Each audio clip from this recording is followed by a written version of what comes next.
I want to start basically, Rez, in going kind of back to the future. It's like you have a new record coming out in end of August, right? I was able to hear just one tune, like Right, this Swing 42, and it sounds like, right. man, it sounds amazing.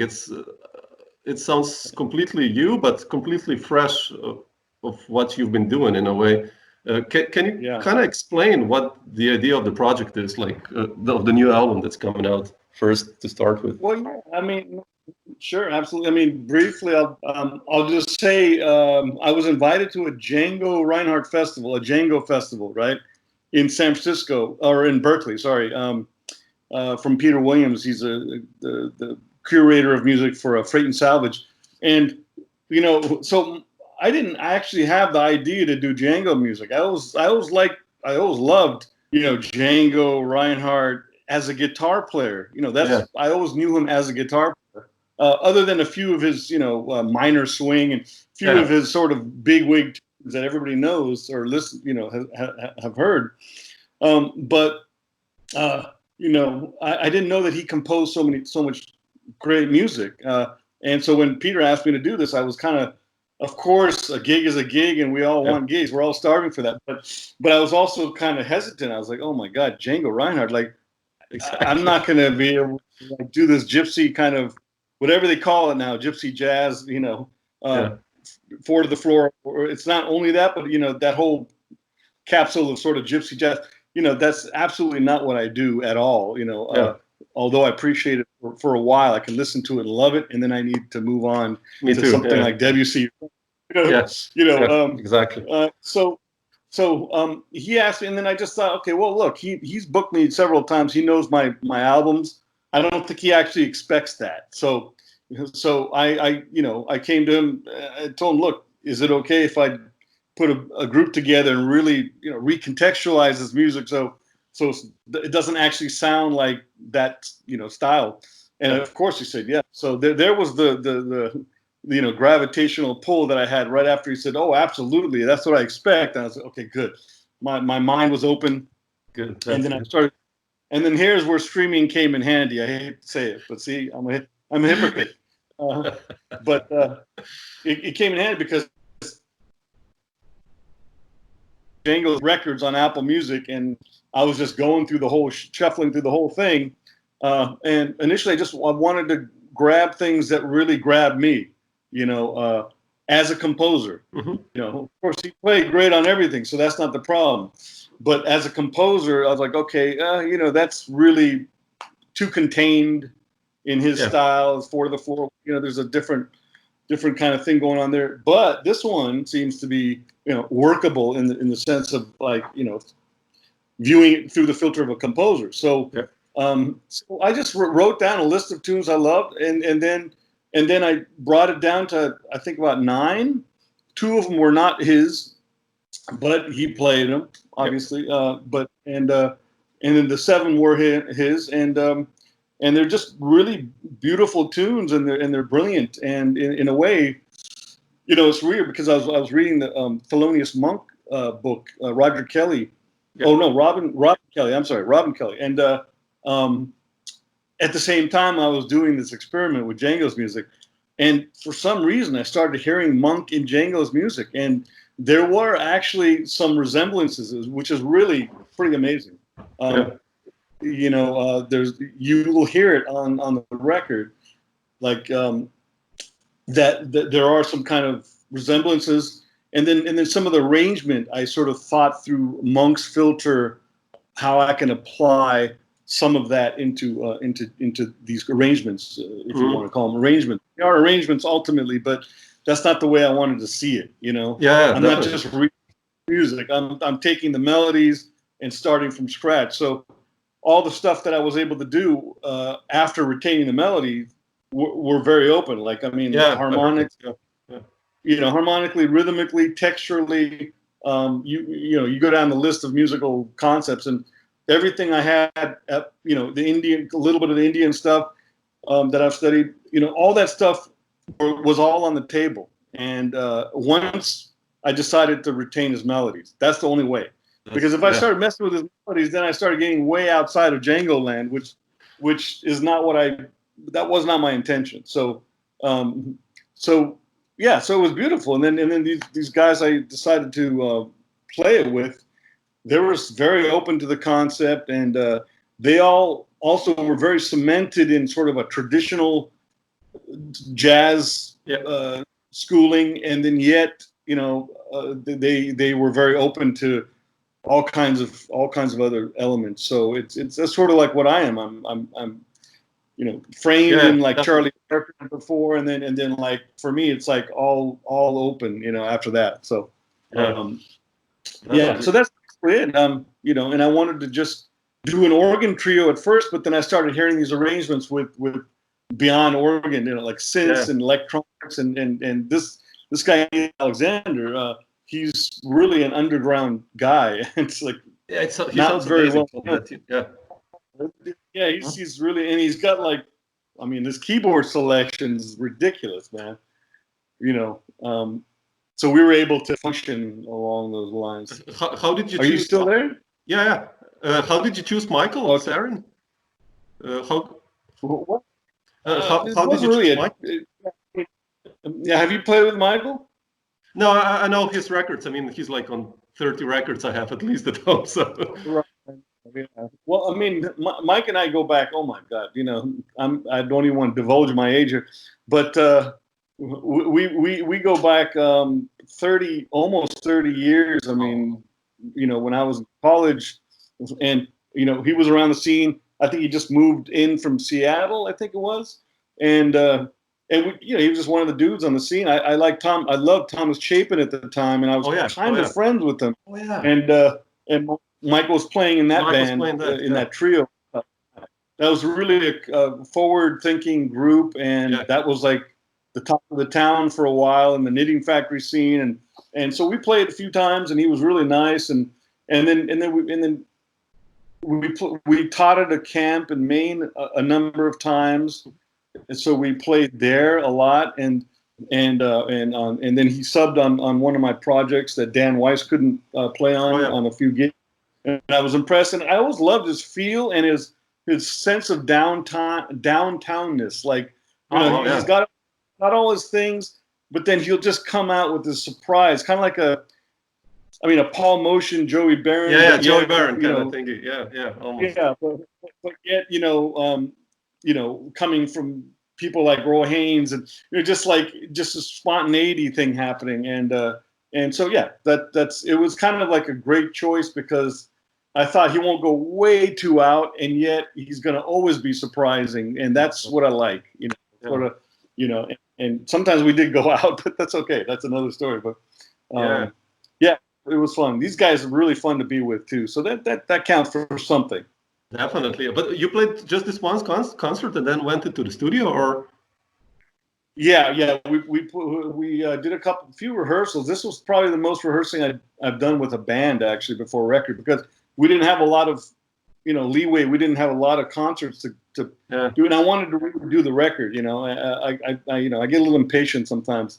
So basically, we did this concert at Berkeley with a number of rehearsals, and I just felt like, you know, I was listening to the tapes and videos of us. I'm like, man, we're ready. You know, it's like, why?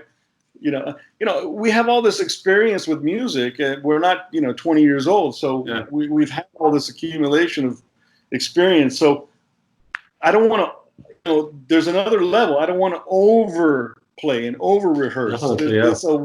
It's a weird paradigm, because I know, you know, bands tend to sound, well, this is the common saying is that bands tend to sound better when they're on the road playing all the time, and then they go in the studio after 6 months on the road. Yeah, it could be true, but sometimes I wonder, I have to say, you know, there's something fresh about having music that you rehearsed a few times. Yeah. You played once, you know where you went wrong at the gig. It was a couple sets, I think, maybe one set, but you know where you went wrong. I think maybe we rehearsed one more time after that, just to clear things up. Yeah. And boom, in the studio, and we took like 2 or 3 cuts for almost perfect. 2 or 3 cuts of each tune, and there it is. How much more do you need when you're in, you know, sure. age. You know what I mean? Sure. Now, so much looking forward. Unless the music is really great. Yeah. But you're talking about rehearsals now. Like, what about the other projects? Like, I don't know, Suma, and the Things to Come, and Unfiltered Universe. Did you, for instance? I mean, I will go back to these things, but like, did you rehearse a lot for those projects? Because that's like really complicated music compositionally, right? Yeah. Well, we did do like that's spanning like 12 years now, 10 years. Yeah. So I'm trying to remember, but and each record is a different kind of animal, right? So but I think the thing is with all these musicians on those particular records, I think all of them are really so capable of reading and translating that through their own unfiltered universe. Yeah. They're very capable. I mean, like someone like Dan Weiss can read anything, so that's not a problem. It's like you throw him up, you throw up anything in front of him, he's going to get a vibe pretty quick, and if it's not what you want, then you just tell him what you want and he shifts, So, but there were some challenging things as an ensemble for, Rudresh and Vijay and myself to get. I mean, Johannes is another guy who just reads and boom. So he and Dan are like in another room, right? And while the rest of us are sort of grappling with, chromaticisms and different harmonic. But yeah, I would say the first couple rehearsals and maybe a gig, they were loose. There's no doubt. I was worried at the first record, Things to Come. I think I was actually remarking to my friend, like, man, I don't know what I'm going to do. We just had a rehearsal and we're going to the studio after the next gig. Oh, I know the feeling. So I was actually I know you know the feeling, yeah. So I was really nervous, but it's weird when you go in the studio. I think people jump a level up. Live in rehearsals, they're experimenting a lot, and this is kind of what I learned also, that you gotta give people breathing room. I always have, but you gotta have some patience and be willing to give them some room to make the mistakes, and hopefully if you trust them enough, in the case of all these people that I hired, they'll know what they're doing wrong and fix it for the real date of the studio. Yeah, definitely. Yeah, I mean, once you're working with such people, yeah, definitely, then it's like also so much easier, I guess. It's like playing with LeBron James. It's easy. Then you just pass him the ball. It's like, okay, there you go. Yeah. I mean, the thing is, you are the passer though, so you have to really be able to know how to pass the ball too. So it's that rhythm between all of us that has to sync up. Definitely, yeah. I mean, definitely. Are you getting a connection? Okay. Yeah, okay. Mine says poor. Sometimes it's just like blurry.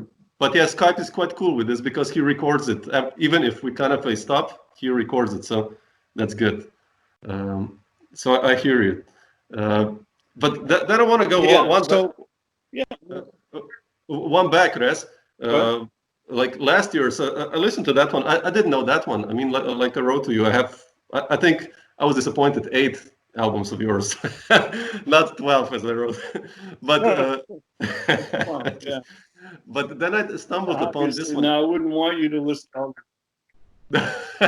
No, but come on. Then I checked the others that don't have through these streaming platforms. But I stumbled upon this record of Throw of Dice last week, and I was really surprised how different it sounds. It's you, but it reminded me a little bit of like this Bill Frisell, Buster Keaton projects, if you know them, like Go West and stuff like that, when he did also for the silent movies.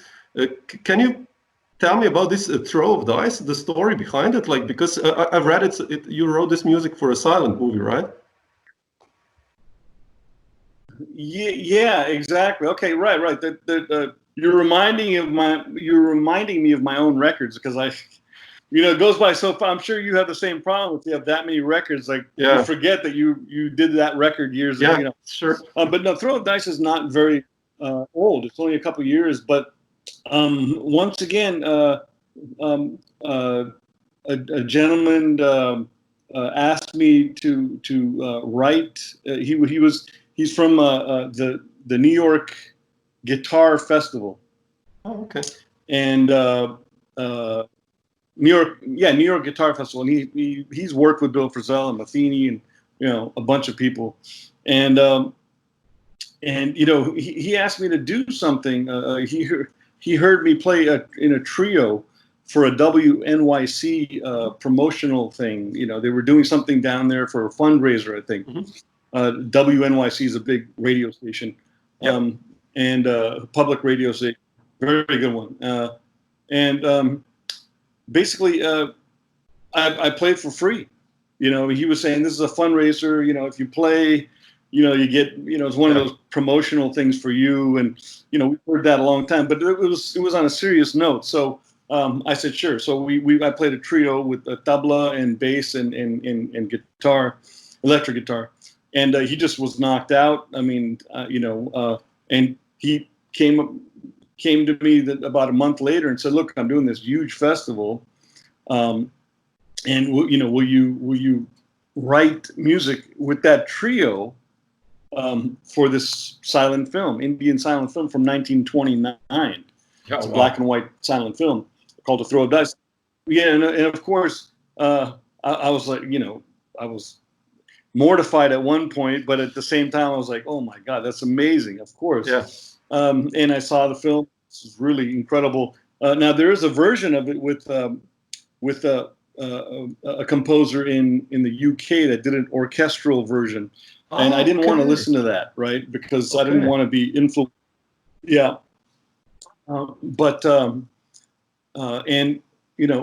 It's I still haven't really listened to that. I listened to like 30 seconds and just.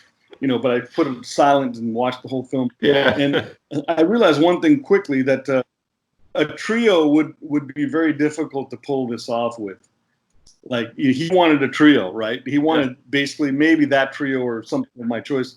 And so I told him, look, I really need to do a quintet, because, a trio, I mean, just to have guitar, this is Indian, right? So it's got all these different, cultural connotations, and to do electric guitar, even sitar guitar I play a little bit of that, and simply with bass and drums or bass and percussion, I don't think it would have been a great listen all the way through. So I fortified the group with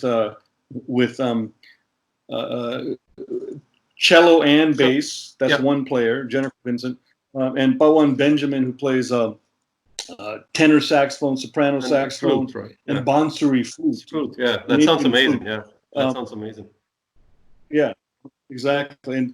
And I had an Indian percussionist, Rohan Krishnamurthy. He played South Indian percussion, and then Jacob Gobes played drums. So I had all these elements now, and with my three guitars, acoustic, electric, and electric sitar, there was a lot to deal with there, orchestrally, texturally. So when a different character comes in and changes the plot, you're not hearing the same three instruments trying to grapple with that emotion. We can switch things.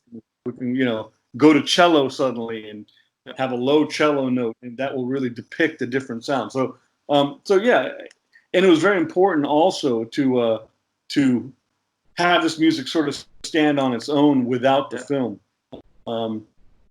Obviously, it's geared towards the film. It has to raise the film, because the film is silent, right? So there's nothing there. So it has to raise the quality of the film without getting in the way. But at the same time, and here's the rub, that I didn't want to be background music. It had to be my personality with 1929, which is really a mind, play on the mind. So I learned a tremendous amount about tempo. I learned all kind.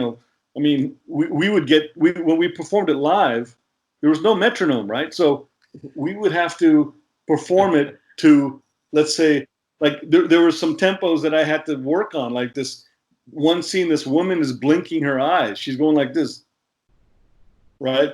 And so those are eighth notes. Oh, really? Just for like Wow. 2 seconds. Amazing. If I, God, but so I was, watching a scene, and then I would come in and play. Oh, wow. And if it was wrong, the whole band is following.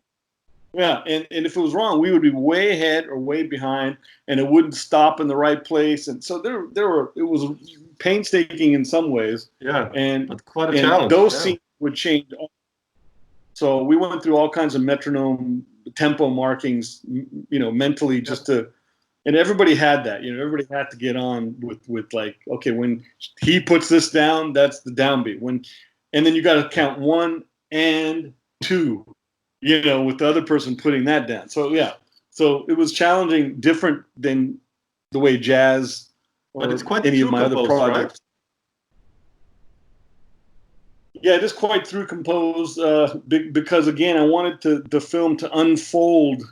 Yeah. I mean, I wanted the music to unfold with the film, rather than, sometimes often we hear like themes come back all the time in films, as like, here comes this character again. But these characters were always in the film. It's not like they took a break very much. So they were always there. So I wanted to just keep it going like that. On the other hand, I did repeat a couple of things because I just thought it might be too much for the listener to not hear that come back. If it's a real beautiful passage, I really wanted to take advantage of that. But yeah, well, I'm glad. And also, by the way, on my website, if you dare go there, you can. Oh, I did. I checked it out. Watch the whole film. When you saw the film? No, I didn't see the film yet. Oh, wow. Okay, I didn't. Yeah, but you can watch the movie with your soundtrack. No, yeah. Yeah, it's on my website. Yeah. Oh, okay, I have to check that. Wow. It's a great film, and let me tell you, it's a really 100% different experience when you actually watch the film music. It's really quite different, but I'm quite curious already. Like the first. So David Spellman is the. Cool. I'll check it because like it starts already. I'm really curious. Like I hear the beginning, with this like.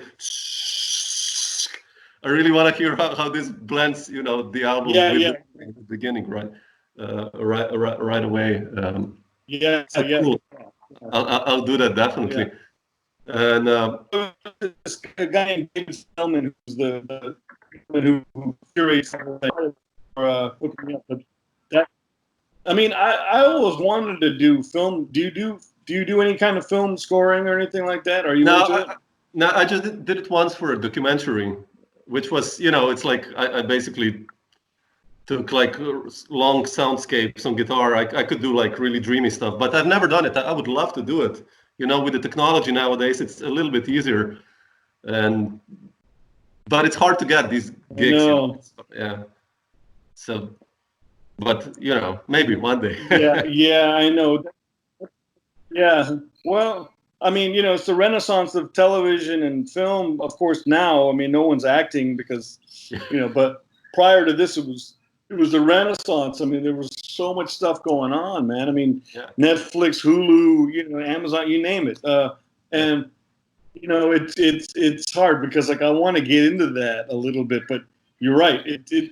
That's another animal. You have to go and hang out with certain people, and funny enough, I just ordered a bunch of. I'm just about to order a bunch of home studio recording stuff. Do you get into that? Yeah, I have now. There's a really good one. I think it's called Spitfire Audio, and they have amazing samples for choirs and strings and modular piano, and it's recorded basically by real musicians. So, you can then, if you put it into a program, I don't know, Cubase or whatever, you can then really program everything, like the touch and the sound and velocity. And it's you don't hear a difference, to be honest. Like it's incredible nowadays what you can do. So and this one is for free. I know. Imagine all the stuff, of course, you can buy then. Like I checked some choir things, like which are quite expensive. I mean, but the sounds that they make, and it's like, damn, it's. Have you done have you done a solo record, like solo guitar record? Yeah, well, solo. I'm doing now a new project, like with other guitarists and a duo with another guitarist. But I played a lot of solo gigs, yeah. So that's quite a challenge, you know. I guess you've done it also, right? For me, Yeah, I mean, solo guitar is a challenge for sure. Yeah, I mean, but excuse me. Obviously, we find ourselves doing more of that these days. I mean, yeah, nothing, yeah. nothing much else to do. I mean, you know, just being alone on the guitar is really a different world Yeah. than playing with people. So, you know, it's tough because I always wanted to do a solo project like solo guitar, but it's so cliched at this point right now. You know, it's like after this, you know, after the pandemic, everybody's going to have these solo records. It's like, oh boy. So, you know, but as guitarists, we have multiple guitars usually. So you can really lay different tracks on you know, multi-track guitars. So that might be fun. That might be a fun thing to do. I think it's a fun thing if you think about it. Like I've listened to a lot of records. This Canadian guy Tim Brady did a beautiful one with Abercrombie also. Oh, David Bray? Tim Brady. He's a Canadian guitarist, and Bill Frisell. That record Ghost Town. It's also amazing. You know, the stuff he did with overdubbing and banjos and bass and all that stuff. It's quite cool. You know, so it's. Yeah, I don't think I've heard. Yeah, it's amazing. I hesitate to hear that now because. Yeah, I don't want to go there. I don't want to be too influenced. Yeah, but Russ, to return to the track, like we were talking, since we're talking about the throw of dice now, and it's all about composition. This one, you know, when I hear your tunes, like basically, I think you have like one of the most unique sounds, not as a guitar player, but also as a composer. You know, I hear your tunes, and it's either you or Rudresh composition, if I hear like, but mostly I recognize your tunes now because they have all these parts and they somehow seem to have a natural logic how they flow. And my question is basically how do you approach composition? Let's say we talked about the quintet or we talk about this throw of dice or the trio. How do you approach composition? Like, how do you get an idea? How do you develop it? Yeah, that's always a tough question because it's such a long process. I mean, you know, 20 years ago or 10 years ago, I would compose different than I do now. And 20 years out, you know, I would compose differently than I do now. You know what I mean? So it's sort of like it's a constant shift of ideas and you know. But I guess if you want to say the process of it, maybe that's what you're referring to more than the. Do you compose on guitar, for instance? Oh, well, that's a good question. Yeah, I mean, yes and no. I mean, I have most definitely, you know, composed on guitar throughout my life, but you know, since I discovered Finale, you know, Finale, it really helped because you know. Here's the thing, it got me away from all the history of the guitar, which is, you know, like 10,000 hours of practicing, you know, whatever it is, you know, like we all practice all our lives, you know, scales, chords, voicings, you know, whatever it is, grappling with the guitar to create expression, you know, trying to transcend the limitations to some degree.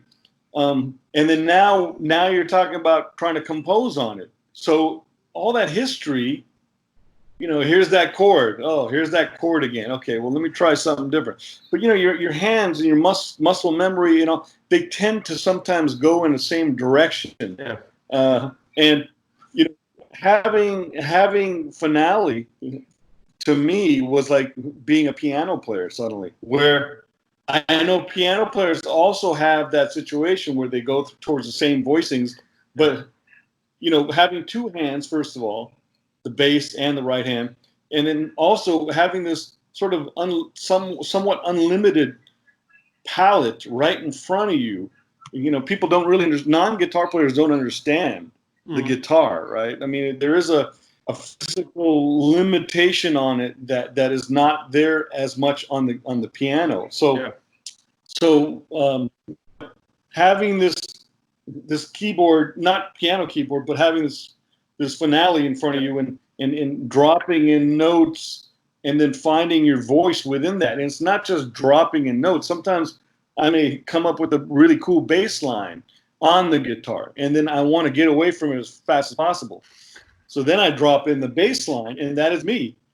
So I'm already working off of this filter of me already in there. I hear the bass line now. It's not as good as it sounds on the guitar, but it's some kind of other instrument. Maybe it's cello, maybe it's maybe it's a weird guitar patch.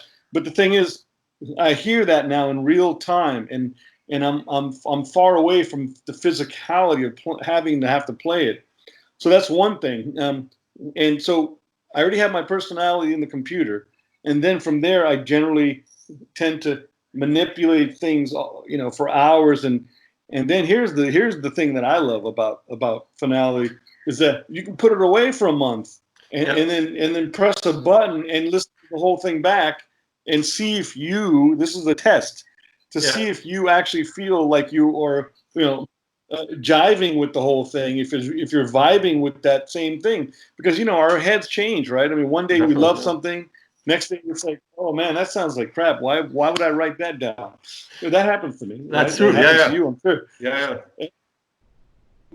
Everybody, but so that's the great thing. Now, I remember when I didn't have finale, I would write it on a piece of paper, and I would come back to it a month or a year later, and I'd have to relearn the entire thing. And we write some probably intricate stuff, so it's sort of like, wait a minute, was that note? Oh yeah, here, yeah. Oh yeah, I think I remember. By the time you go through that process, you've lost the magic. You don't know how it's going to really come across vibe wise. You know what I mean? It's sort of like, okay, I think I hear this, and then you're burnt out, and you're like, okay, I'll come back to it later. This is what my process tends to be. So with Sibelius or finale, it's like, you have a band in a box, and okay, that is the vibe. Yes, I like that vibe. Cool. And then you come back to it a month later, and you add to it another whatever, a few bars or another section, and then you can try different sections, different grooves under different, like it doesn't have to look like this. Music doesn't have to look like this. It can look like this.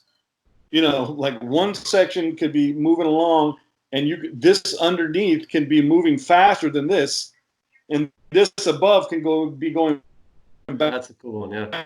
And so you're hearing these different threads of the same tune that you thought would do this, but now it's doing these things. Yeah, that's how your composition sounds sometimes. That's so cool. Exactly. Yeah. So it doesn't limit me in the way the history of the guitar does. Also, I mean, look, we all play standards on the guitar too, right? It's sort of, how many standards have you played on the guitar? Yeah. And so every time I pick up the guitar, there's some mental squash happening there. Some mental kind of like compression, and it takes too much work to, I mean, sometimes it's worth the work, but of course, if I'm doing this solo guitar record, then it's not about finale. It's about the guitar. Playing. So that's the challenge. Yep. Yeah, that's another challenge altogether. It's like, what can you say on the guitar that hasn't been repeatedly said, 100 times, right? Mm-hmm. I mean, Frizzell's so good at that, right? I mean, he's one of my heroes. Yeah. You hear him play a solo piece, and you're like, okay, now what has he got this time? It's like, oh shit. Yeah. God, that's it's amazing. So gorgeous. He plays a G chord, and it sounds like I play the same chord, and he sounds like Frizzell, and I sound like a G chord, Almost like he's got a Frizzell pedal or something on the ground that none of us see. Frizzell finger patch or something. On his hands and his head and in his body, it's his vision. So, I mean, it's interesting. You get guys like that, who really who really, I mean, there've been a few people who really just put up the bar so high and show us all the possibilities of what can actually happen on whatever given instrument. Yeah. And obviously Coltrane was one, you know, I mean, he's like the epitome of that. Yeah. Right. So, I mean, just about every saxophone player goes through that. And so it's nice to have people like that, you know, you can sort of say, okay, wow, that is possible, man. You can really get there. So if he, like Holsworth was another one. Yeah, that's what I wanted to say. Like what did, I mean, we all listen to Holdsworth. I tried to transcribe him, but I never could. I just listen to him, you know, just to get the idea. He's amazing. He's like God. He's in 2020, 76 or something. I don't know. But what did he do to you? Like, he completely screwed me up at a certain point, for instance. Yeah, I mean, you know, I mean, look, the two guitar players that I saw when I was just starting jazz at about, I think I was 16. One was Joe Pass. That was like the first jazz, I think maybe musician that I'd ever seen at that virtuoso. time. Yeah. Well, no, I saw him with Ella Fitzgerald, so he wasn't doing solo necessarily, but he was playing with the Smith and, you know, and Ella, of course. So it was a band and all that. So I saw him at Universal Amphitheater, which is like holds thousands. So it wasn't intimate, but it was enough for me to go, wow, you know.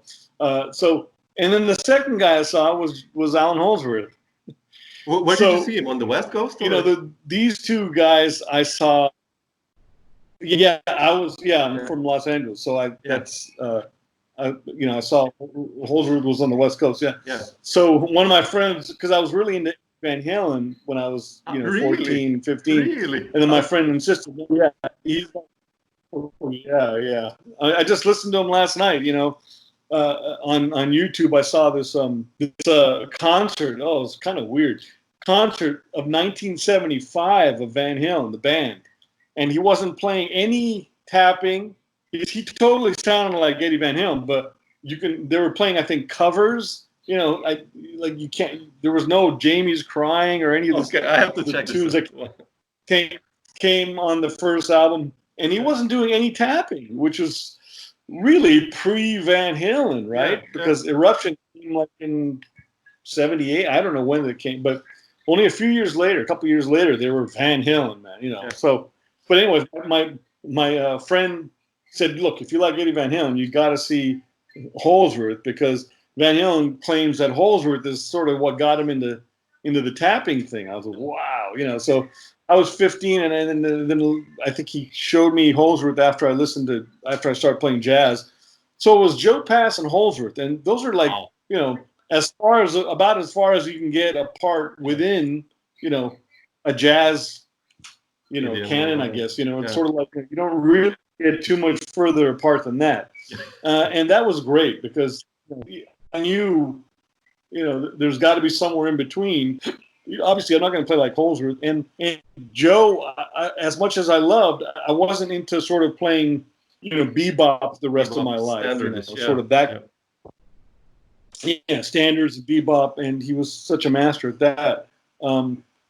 So, you know, there you have it. But they both did a lot to me. I think Holdsworth kind of blew my mind in a way that it's just never been really blown again as a guitar player. Yeah, I know what you mean. Although, you know, there is influence of Holdsworth for sure, but I won't lie, and I won't say that he's got everything I like about music in him either. You know, I mean, I think it's revolutionary and it's unbelievable what he does, and it will never be touched. You know, as far as humanity is alive, you know, on this planet. I know. I'm sure he and Coltrane, I don't think can ever be duplicated in it. Yeah, it's just, you know. But I want to hear Holdsworth over someone like Schofield, not necessarily. You know, I mean, Schofield actually sometimes moves me more than Holdsworth. So it's not just about, you know, how great you can, play your instrument or not only great, but I mean how your vocabulary has changed the world of your instrument. It's not only that, but there's something I miss about that let's say Schofield has that I need. And great. I'm not sure what the rawness, the grittiness, but we're talking about such subtle details that it almost doesn't. It's not even it's not even worth discussing in terms of that because they're just all masters. Like, who cares about the details? Definitely. If you feel like listening to the whole, Definitely, or Schofield. But you mentioned like Van Halen. Did you actually play this stuff? Like, did you learn those like Hot for Teacher and Eruption and stuff? Oh yeah, definitely. I mean, I was in, probably like you, I was in garage bands. Yeah. I had one band particularly that we played a bunch of parties, and we were getting called to play parties. I was 15, I think, for about a year and a half before I discovered jazz. I was constantly playing. And, Van Halen was definitely one. Rush was a big group. Rush, oh yeah. I played a lot of Rush. Wow. Yeah, cool. 2112, that whole one album. So it was a good music education to have. Zeppelin, we played Zeppelin. Yeah. We played the Rolling Stones, for God's sakes. I mean, we it was just one of these bands that anything we liked, we played. Yeah. And that's the way it should be. It's especially when you're that young. But Van Halen, it's not like he influenced me in my playing, but as a youth, it was like we're very attracted to technique, and that was like technique and music all in one. It was beautiful. But I also love Jeff Beck. There's so many. There's a lot of But did you go also musicians that? Did you also like check the other jazz? Did you also check like the other jazz guys, like I don't know, Jim Hall or Grant Green and Wes and stuff like that? Or I mean, Joe Pass and Holdsworth were my initial jump. Mm-hmm. Slap in the face, kind of like, wow, there's something else out there other than rock and roll. But yeah, I mean, after that, I mean, it was George Benson. It was definitely Wes Montgomery, Pat Martino. Oh yeah, went through all the gamut of, and then Jim Hall, I think, was the last, the one that pushed me to an entire different mind. Yeah. And then of course from Jim Hall, you have all those other guys who were very influenced by Jim Hall. Definitely. Yeah. Frizzell's, the Matheny's, and all these Abercrombie, and definitely. So I mean, was Jim influence on you?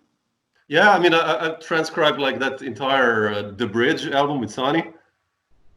Wow, you did. Yeah, but just the compings, what he does with the intervals and how he finds space, but then I had to get rid of that because I was starting in the beginning to sound, I put the treble down, create the muffled sound. I just was starting to sound like that. I was like, no, wait, put that away, and then I started again to listen to horn players or whatever, and it's quite addictive to get the idea what he's going. So. Yeah. No, absolutely. I mean, there's no doubt. I mean, I transcribed probably like you did, a number of, like Benson and a Pat Martino solo. Yeah. I didn't go all Benson. I didn't go all Pat Martino. I just one. Then I started, Miles Davis, and then I started getting into horn and piano, and I never really looked back. But did you also transcribe horn players? Guitar players? Yeah, I mean, here and there. Yeah, I mean, I probably didn't transcribe a lot. I mean, just because of not transcribing. Because you have such a fluid, like you sound like water sometimes. It's like really fluid. Your soloing, and I was thinking if you did listen at least to a lot of horn players, or. Yeah, I mean, definitely. I mean, Coltrane. I mean, of course. Big on Coltrane for a long time. I also really got Oh yeah, of course. I mean, but I don't. I sort of stopped transcribing after 20 something. Yeah, sure, me too. Yeah. I wasn't doing a whole lot of transcribing. Once in a while, a line here and there, but rarely. But just listening to all these people and then getting on the guitar, it makes me sort of in a mode of like hunting. Like I'm looking constantly. I'm searching. Maybe not hunting. That's too heavy. But searching. Because I know. Okay, I heard Coltrane do this. What is that? But I don't want to do the same thing because anybody can transcribe Coltrane and play a line of Coltrane's, and it just gets kind of redundant and I don't want to think in terms of lines. I want to think in terms of melodies and sort of ideas and how to tell a story. And that's where Jim Hall really comes in, because he didn't play a lot of lines. He played sort of short, nice, beautiful things. If you can sort of combine that with a little bit of Coltrane or something of that, or Keith Jarrett or something of that ilk, that's where I'm always meshing my two. Definitely. I'm trying to be in the middle of that. And of course, Keith Jarrett and Coltrane, they tell a story too. That's not what I'm saying. I'm saying as limited technique I have, I'm not going to play like Coltrane or Keith Jarrett. So, if I can get a little bit of that and bring it in with the limitations I have, that's where I really. But telling a story is really essential, I think. That's the most important, definitely. Like, I want to go just Rez, just a little bit back also. Like, you grew up as a teenager on the West Coast, right? And then you moved to New York in the early '90s or mid '90s. Early, late '80s, actually, '88. Oh, already. 80, so, what did New York do to you, like in the beginning? How was it for you, like as a young, let's say, jazz guitar player? Well, as a guitar player, composer coming to New York, how was that for you, like as an impression? It was amazing. I mean, I think for everybody, it's probably the same story. I mean, in terms of seeing it through the lens of jazz and music in general. But I came to New York to visit my uncle and aunt.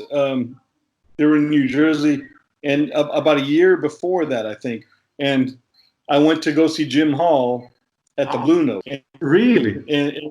And opening up for him was Michel Petrucciani with John Abercrombie. Yeah, with John Abercrombie. And I was in the front row, man, and pretty close to the front. And just to see, that was just, it was just mind-boggling, man. And I thought, oh my God, I've never really seen anything particularly like that in L.A.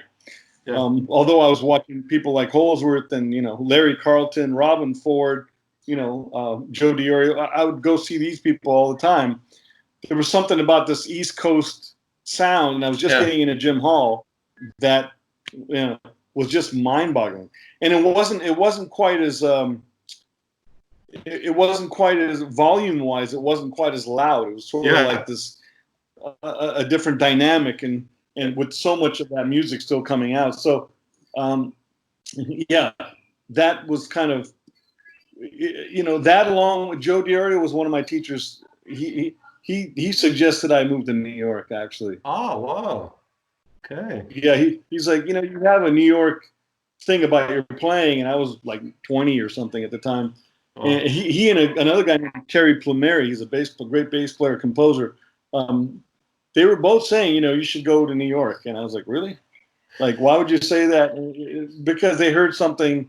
Terry said that, he heard sort of an Abercrombie-esque thing in my playing at the time. And he just felt like, you would really benefit going to New York. So that was the initial bounce to go to New York. And then when I got there, I mean, it didn't let down. That's for sure, man. It was as great as everybody said. Yeah, definitely. I don't know about it more, I have to say. Obviously, with the pandemic, that's another level. But I don't know if the scene is the same or even similar on that level as it was back 25, 30 years ago. Oh, wow.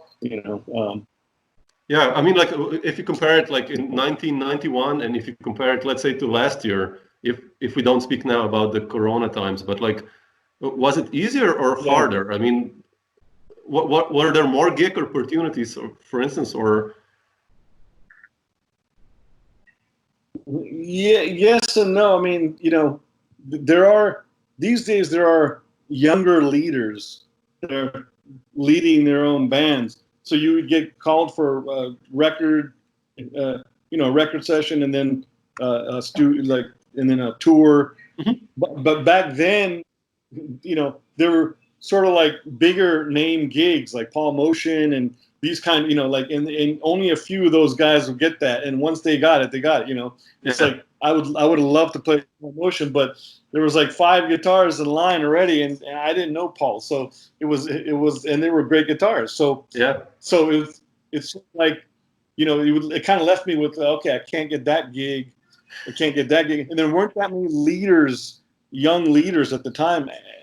From my view, maybe I could be wrong about that, but it just seems like the last decade and a half or so, there are people that want to be leaders, and then they'll hire you. And of course, there are a lot more musicians now too, guitarists also. So it's always a scraping to the top. I mean, I never feel solid with my with my career. It's hard to feel solid on solid ground, because you think you are, and then the next minute some other dude moves to town, he's getting all these great gigs, and you're like, wow, that's good for him or her. But there's a lot more there's not as much demand as there is the people, Salamon and stuff like that. And so but who knows? I mean, you'd have to do a real study on that to really know the differences. These are just my experiences. Yeah, no, but it's good to hear that, because because now that I see, it's like tons of albums being released, like by people you've never heard of, and you check them out, and you're like, damn, and who's that? And I'm like, you read the name of a guitarist, a leader, and I'm like, wow, I've never heard of you, and he sounds like amazing. Although there are not so many again of them, because many sound like copycats. Like I've heard like in the last year 20 guitarists who sound the same, like Kurt Rosenwinkel. I don't want to listen to that. I mean, I love Kurt, don't get me wrong, but what I mean, it's like, have this delay pedal and reverb and have the same move. This, like, come on, man, find your own personality. Like it's. Hammer on. I mean, there's like, Kurt's also influenced by Holsworth. Yeah, exactly. And, you can hear that in his playing, but now he's got all these kids that are also into that now because of Kurt. And it's kind of remarkable. He's done a lot for the youth, but I mean, I always tell any of my students that don't listen to the same things everybody else is listening to, even though you want to, unless you don't care about that. Look, not everything in music has to be original. It's true. I mean, if you're trying to be original all the time, you may be, kicking yourself. You know what I mean? It's like someday later. I mean, it's all about the music. I mean, Keith Jarrett, in fact, always said, like, or once I read that he said he doesn't try to be original. It's all about the music. And I think the originality follows that.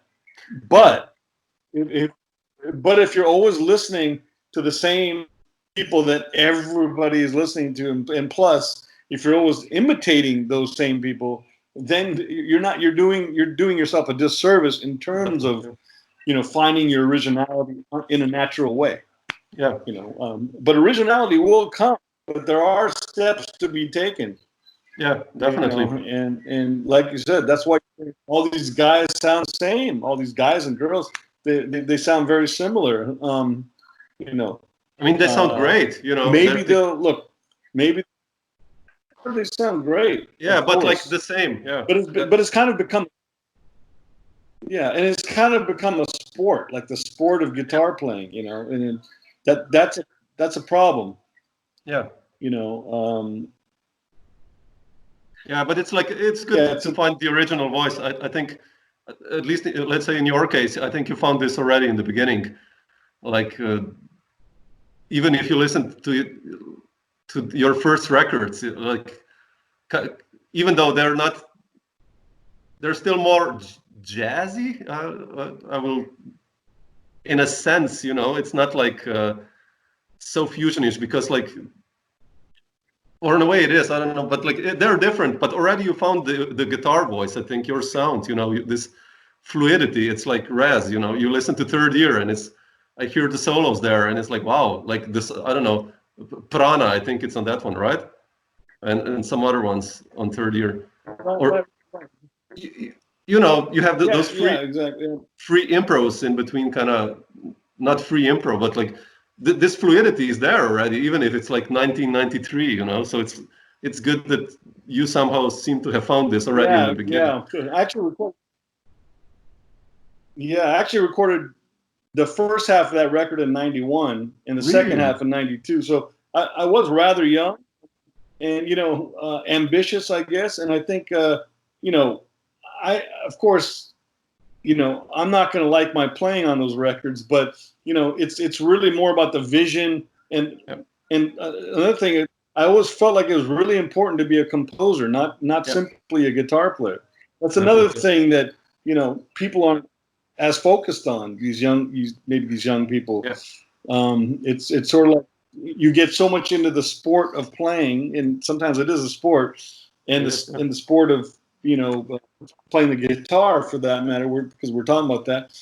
But it relates to every instrument. But you know, sometimes you got to take a step back and see what's the vision that I'm trying to portray here. That in 20 years from now will hopefully still sound like my vision, you know, or a vision at that time where I was, and that personality's got to come out. So really, I mean, I'm happy with the compositions on Third Ear, for instance, and some of my playing I'm still happy about. I don't listen back to it, but I definitely hear the Metheny influence in there because I was 24 or 25 when I did that. So, you know, like but there is that Metheny influence. And what about Abercrombie? Like because you mentioned Abercrombie, we have Marc Johnson and Erskine on there, so and Mintzer actually. Yeah. No, I was just going to say Abercrombie. that too. I mean, I think. Oh, go ahead.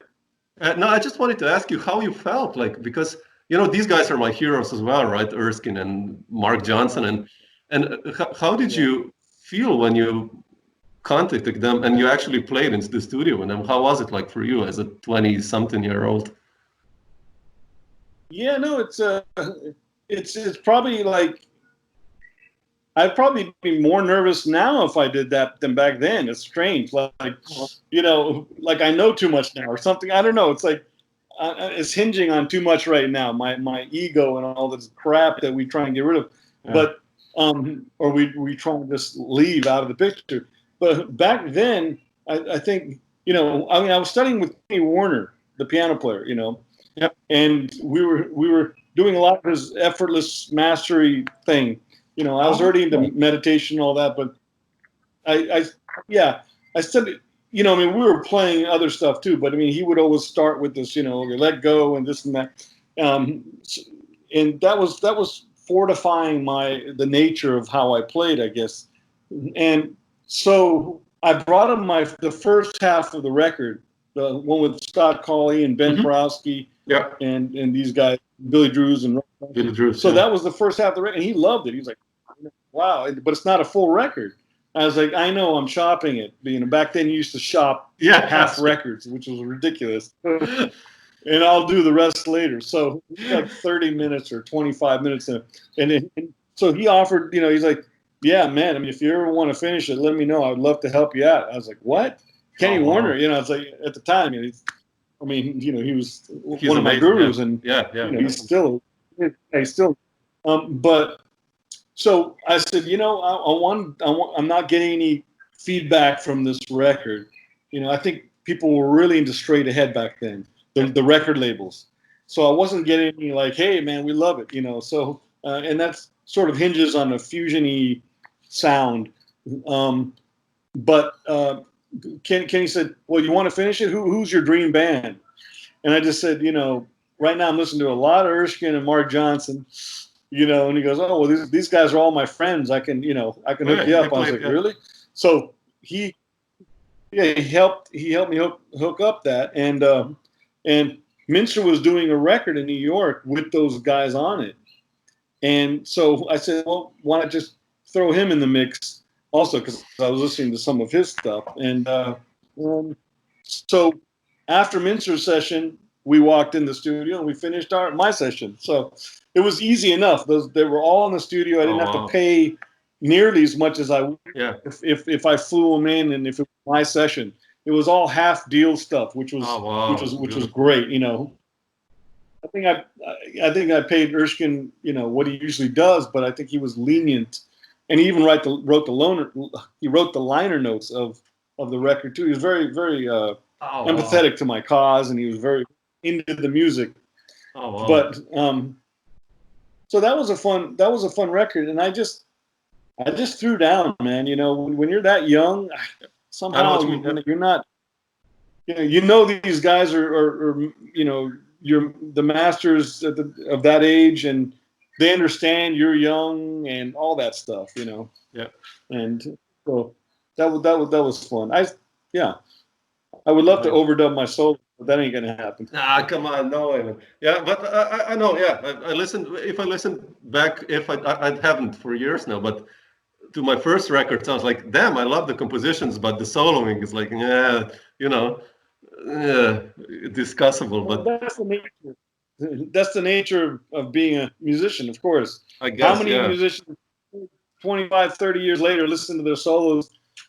I mean, there are some surprising things that you're going to like, but overall, you're going to be like, I could do that a lot better. But I mean. But one thing I want to ask you, Rez, is also this: like, okay,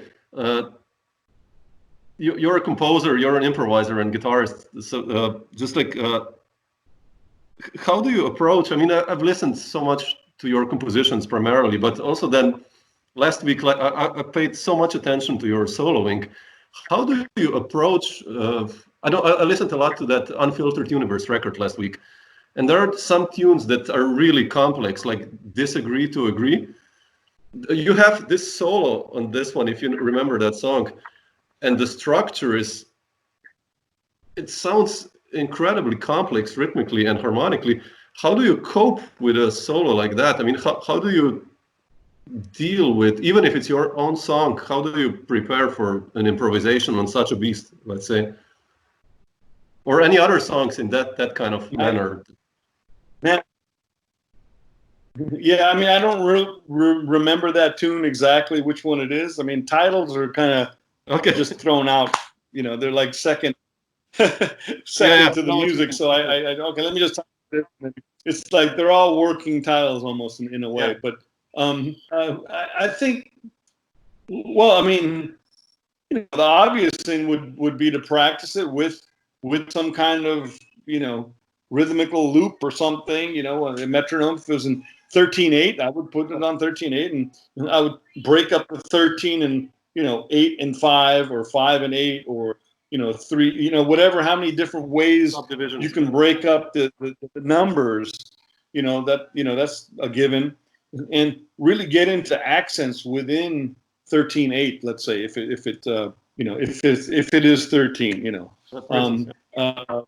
So I would do that and really get it to a point that I can do it almost like breathing, like it's a natural thing that happens and I don't have to think about. And that takes a lot of work, because a lot of times if I do it with a metronome like that, I will see that I turned around the beat or something, and so I know I don't have it. And it's like, oh man! So I have to listen back, and then I'll either put the bass line on a tape, do a bass line on the tape, or I'll put it on Finale, and really just try and feel where my inner resolution is. Like if I'm going for some tension-filled, line, I'll feel like, okay, where do I feel like resolving?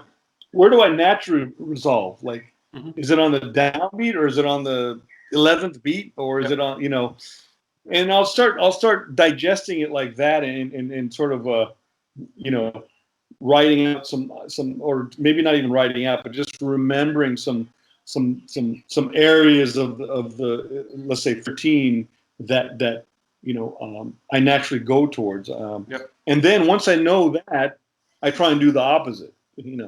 Go towards stuff that it doesn't feel natural.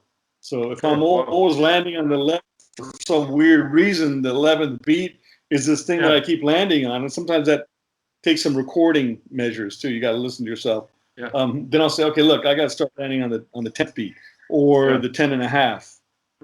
And it's a lot of work, man. But so you do that kind of stuff, and then hopefully, and this doesn't always happen, you need some luck.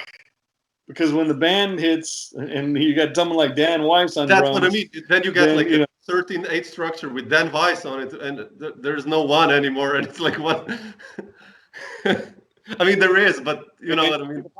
And Johannes on top of that, for that matter, I mean, and Vijay comping, so it's some of it's luck, but it's not pure luck. A lot of knowledge and skill, and practice, sure. Well, I mean, but I mean, again, luck is not skill, right? I mean, you try and diminish the luck part as much as you can by skill, but you always have to have that luck in there, because, for me at least, because I'm not one of these guys who conquered rhythm, Really, you feel like that? Seriously? Wow. Oh no. Really? I need another couple lifetimes before, like some of these Carnatic guys, and even someone like Dan, I mean, who's not from, South India. I mean, he's got so much of that vocabulary down, north and south, and a number of people do, and they dedicate a lot of time into this. But of course, for me, it's like, if I have enough of it, I'm cool. I don't want to necessarily pay the dues to get to this level up here of like mastering Carnatic music or mastering this. I just, I mean, I'm in my 50s, man. I mean, I don't know how long I have. I got to cook my wife and me, and I got to clean the house, and if I had another lifetime of this, then it'd be worth it. But right now, it's I'm happy with a few things I know, and let's just work with that, Rez, just one last thing, so that I don't take too much of your time. Like, what are you practicing these days now? Let's say that you're working on, like compositionally or improvisationally or guitar-wise. Well, what are you practicing on? Tell me first, and then I'll see what if Okay. Well, I just usually nowadays I just take the guitar and just I play acoustic a lot these days. I don't know why. Like, since the Corona started, just it's there. But I don't know, just improvise freely on stuff. Like, I take a certain scale, and then I try to play within it, and then I go away from it, or I just try to play around really free, just without no harmony or rhythm. But if I can do that every day, get a different idea, but somehow it's tough. I jump in the same river all the time. No, almost. So. Yeah, I hear you. Yeah, no, I mean, I agree with that. I mean, that's kind of what I do every day anyway, I guess, even pre-pandemic.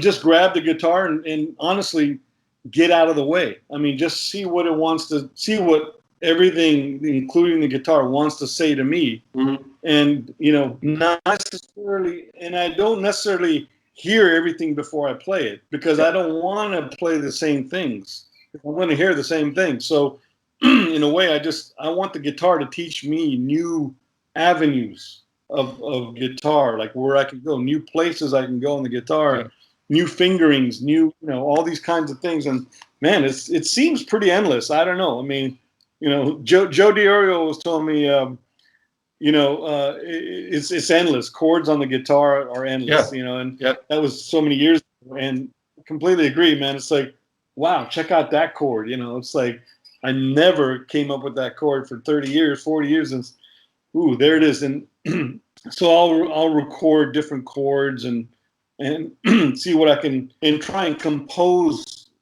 a miniature piece. Oh, yeah, You know, like 4 bars or something. Just good. if I come up with the hit chord, I'll try and compose around it, and then put it on the phone, just so I have it in the future. Oh, that's a good one. Yeah. In case I want writing. So excuse me. So that's one of the things I practice, and I guess another thing would be, you know, playing with time as much as I can. You know, metronome. And the closest thing I got to a band right now is a metronome. I generally don't like to do the band in the box thing. You know, I know it helps, but there's something about it that I feel very unnatural playing with a band that's not in the room. Yeah. Like we're not playing together at all. So I'm just practicing. Yeah. You know, and I really don't want to practice anymore the rest of my life. I want to play. Every time I touch the guitar, it's a playing of sorts. It's not a practicing. Practice. Yeah. It's just a mental shift, but to me, it makes a big difference. That's true. Because it gets you out of that sports mentality of, you know, like, okay, I'm practicing. Let me practice. You know, what are you practicing for? Yeah, I mean, exactly. now is the moment. Play the music right now. Right? I don't want to practice for the future. Yeah, definitely. Cool. You know, I mean, that's just semantic, but you know, and then just opening up the doors, man. Like I'll play on a C major 7 for a half an hour straight, just hanging, or a D minor or something. Just play around all over the place and going out and see in, what chromatic possibilities, you know, and just sit there, you know. Yeah. So cool. That's fantastic, right? And oh yeah, and by the way, there's a new metronome that came out. You know Wayne Krantz? Yeah, sure. Of course, I love Wayne Krantz. Yeah, he's got a new metronome that's really fun. You should try it. It's called the Humantron or something like that. But it's Wayne's metronome, and it changes time, metronome time, as you play. So you're not just in like 120 beats per minute, but you go from 120, 110, you know, 101, you know, back to 130. Then you got to play with it, and it's really weird because, you know, to do on one chord is one thing, but to do it on a tune, oh man, it really messes with you. Oh, because I have to check this you're out. really involved with your playing, and then you realize you're so focused on your playing and what you're trying to play that you're not really listening to the metronome because it's now in a different meter. It's not a meter, but it's a different pulse. Yeah. And so you got to constantly listen to the metronome. It's really cool. Oh, wow. I have to check this out. You cool. should try. Wow, cool. It's only $2.99. Yeah, so, that's cool. That's great thing he came up. Great, super. Thanks for the idea.